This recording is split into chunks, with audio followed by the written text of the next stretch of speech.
I am your host, Jess Williamson, an award-winning business and mindset coach and a serial entrepreneur having scaled 4 successful businesses. My purpose is to help you unleash your unique superpowers and to build the life and business of your dreams. Let's get into today's episode.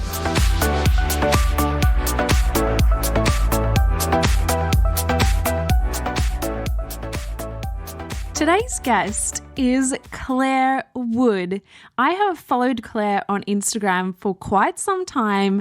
She is a business coach and money mentor. She is a self-confessed numbers nerd and a wrangler of 2 boys. She is a drinker of wine, a gym junkie, a wanderluster, and a podcaster as well with the Clare Wood Podcast.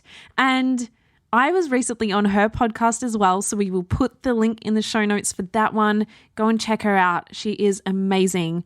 But we are going to be jumping into today's episode where we speak all things money and running a profit-first business. So we are going to jump into that right now. Get ready. Let's go.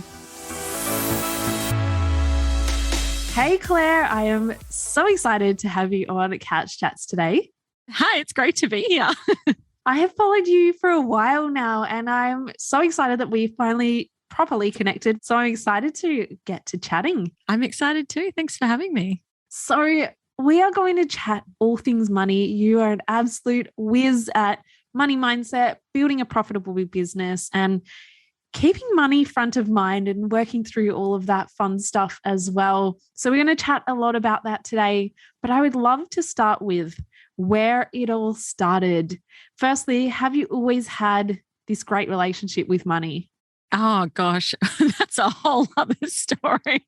But, I've had different kinds of relationships with money throughout my whole life. I've gone through stages where I've lived in real scarcity. My mum always jokes, my first job, I used to get paid $38.40 a week.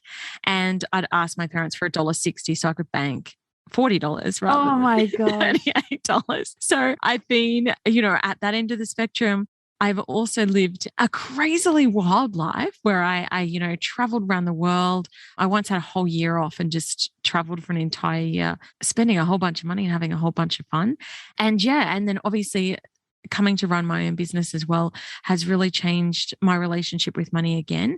But I'm super passionate about teaching people about money mindset. And it's really just about, I guess, being mindful that you even have a relationship with money, because a lot of people subconsciously do things.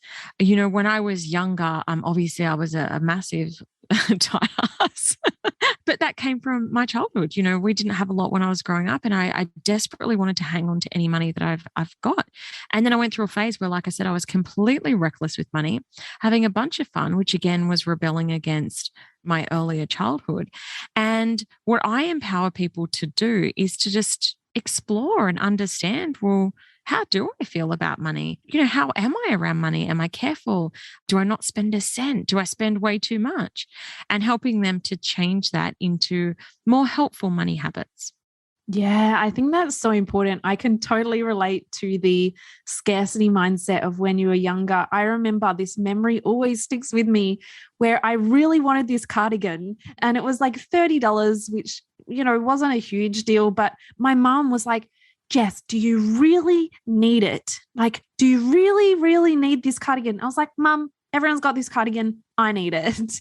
But she was like instilling these ideas of like, unless you need it, let's not spend the money. And so that's been super powerful for me to work through. Before I start a business, I thought $100 or everything was expensive.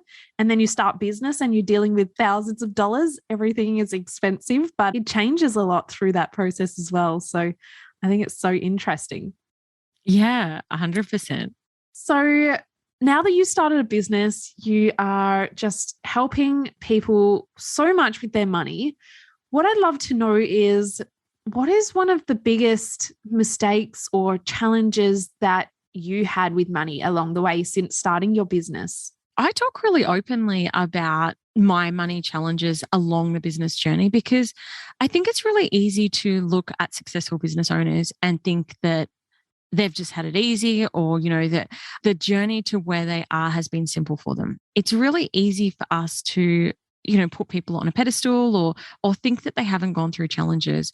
And so I like to be really open about the ups and downs on my journey. And you know what? If people are honest, every single entrepreneur has had their own fair share of financial mishaps along the way. And, any challenges that happen along the way is to learn the lesson and then make sure that obviously you're not repeating the same mistake again. I've had some cash flow challenges in my time as a business owner. I'm sure that a lot of business owners can relate to this, but going through times where you're like, I literally don't know how I'm going to pay the bills here.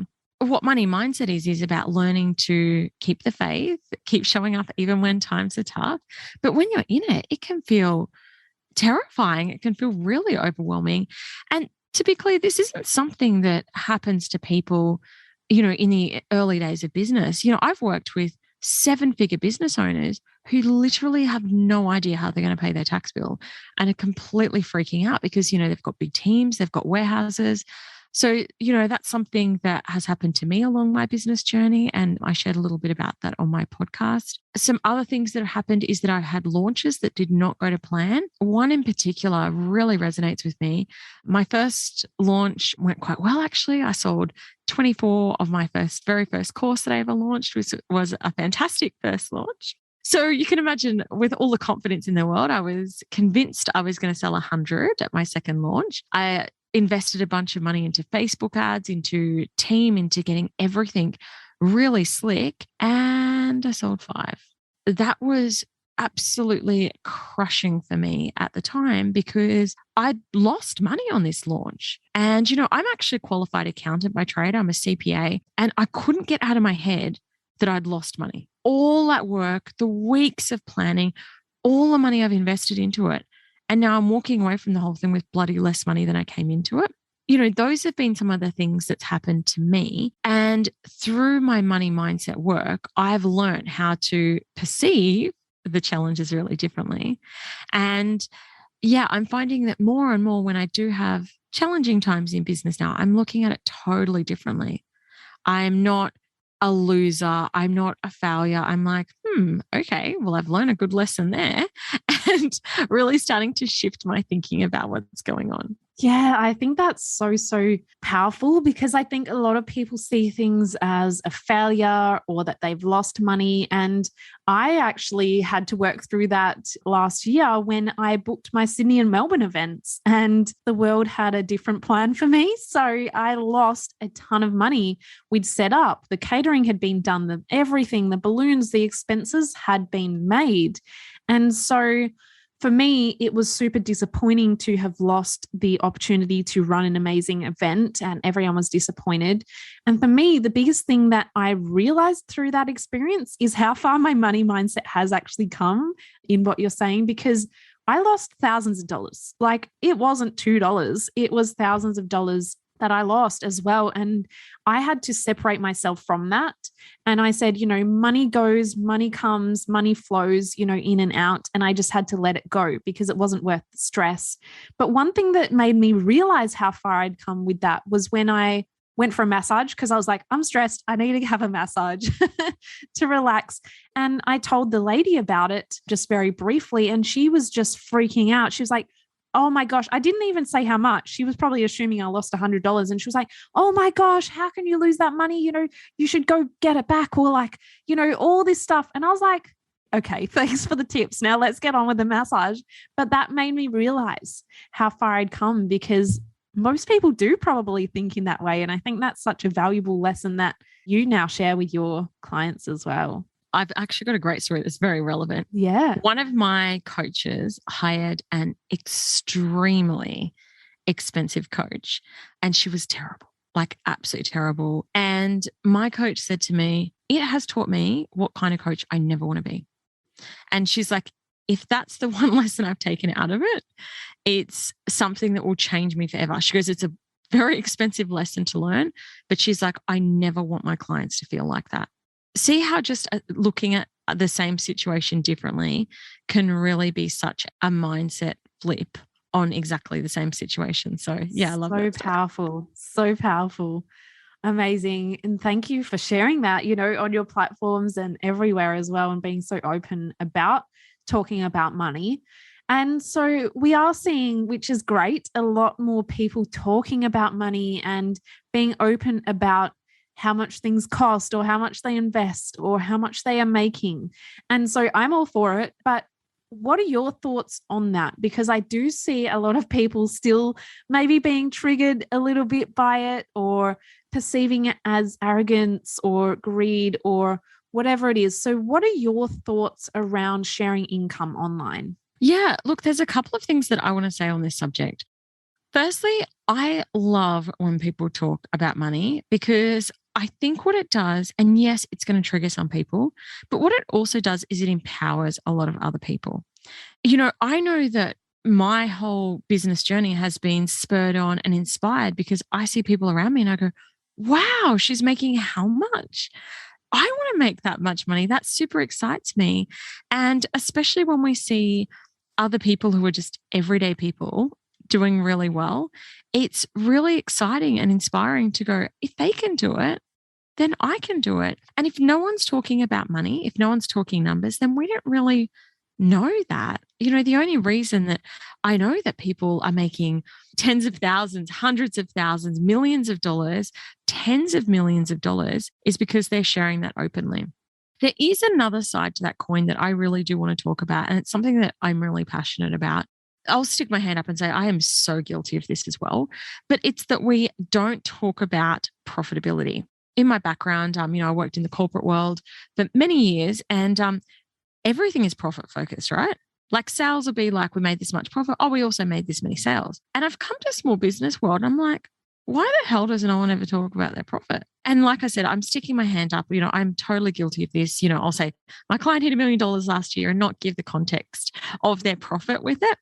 But it's a conversation that I really want to start to change, because when you see that someone made $10,000 in a month, someone doesn't have $10,000 sitting in their bank account. Someone has paid up to 50% of that in tax. They have paid probably a business coach or their team members. They've paid online subscriptions. And, I've heard stories about businesses that make $1 million a year and make less than $100,000 a year profit.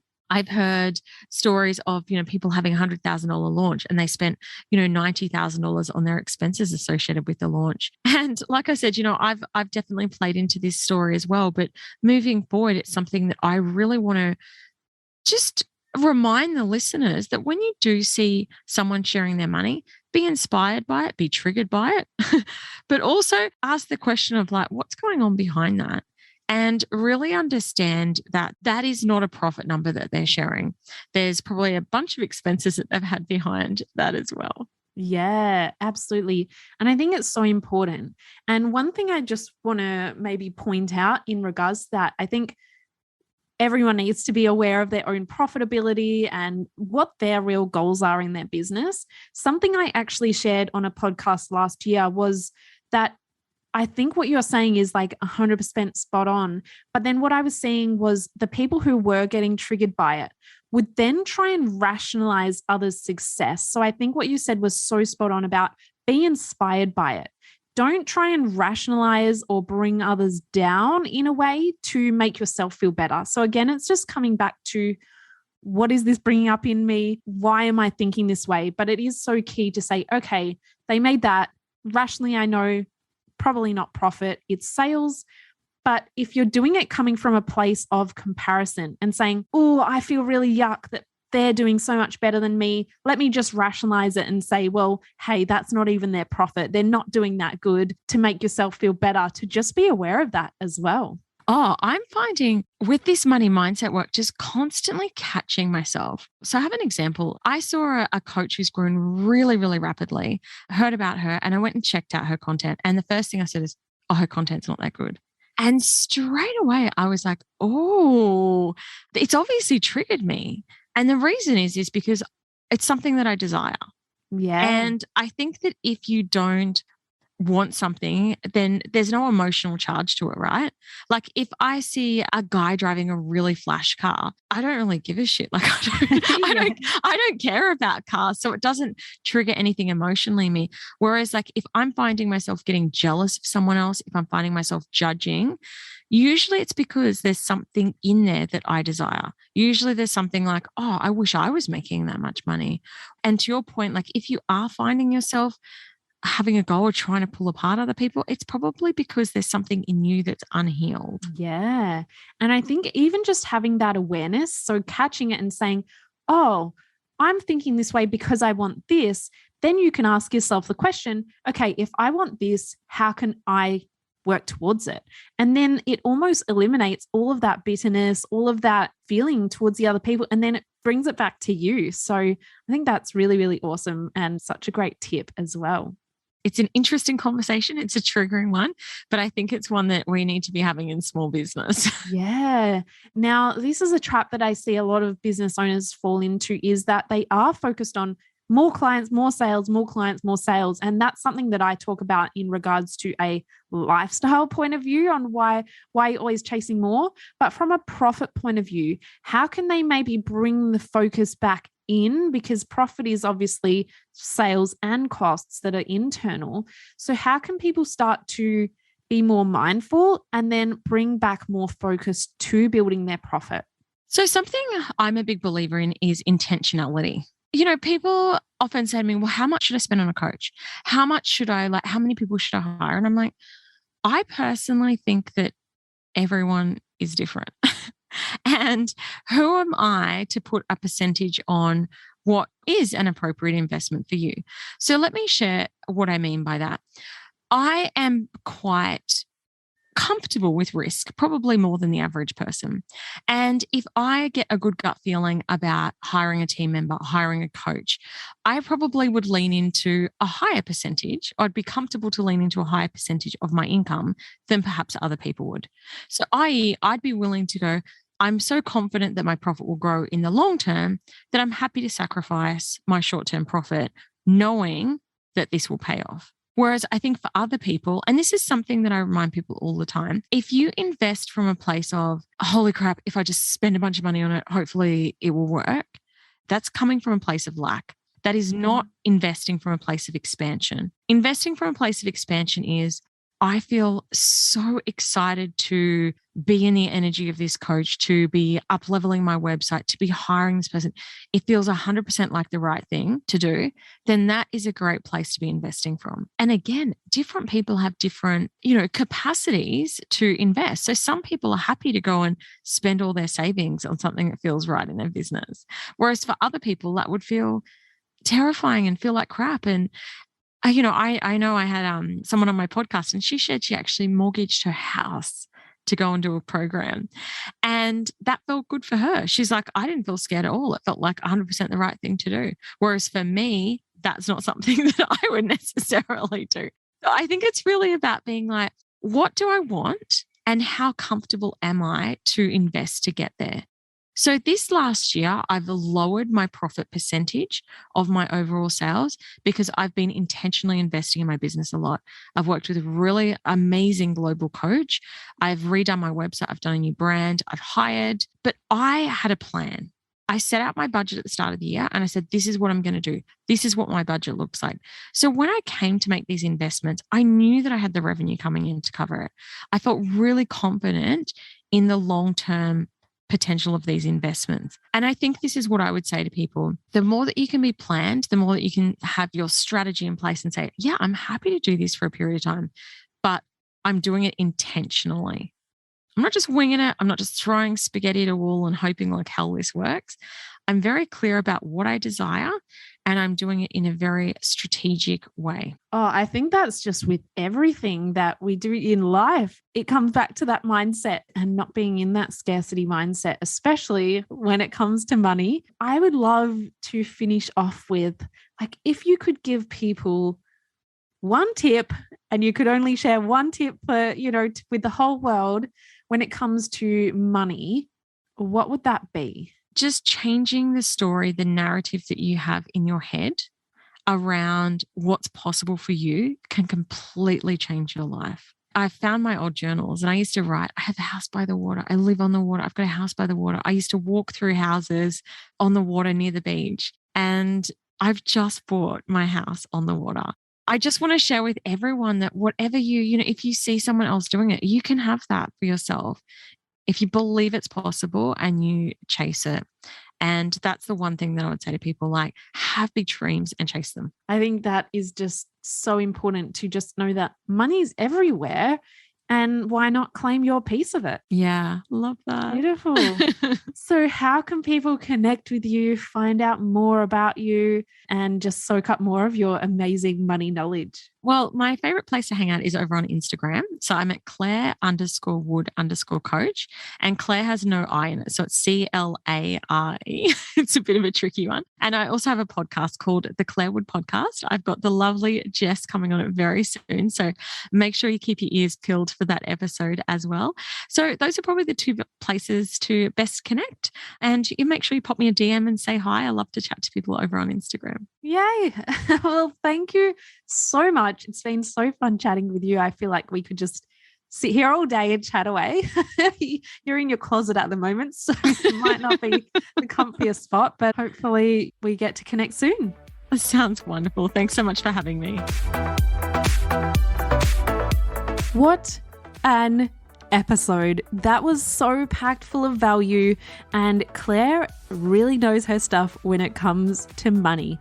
So if you enjoyed this episode, as always, make sure you screenshot, share it to your social media, and tag myself at Williamson8 and also Claire at Clare_Wood_coach. Have the most amazing week, smash your goals, and I will speak to you next time.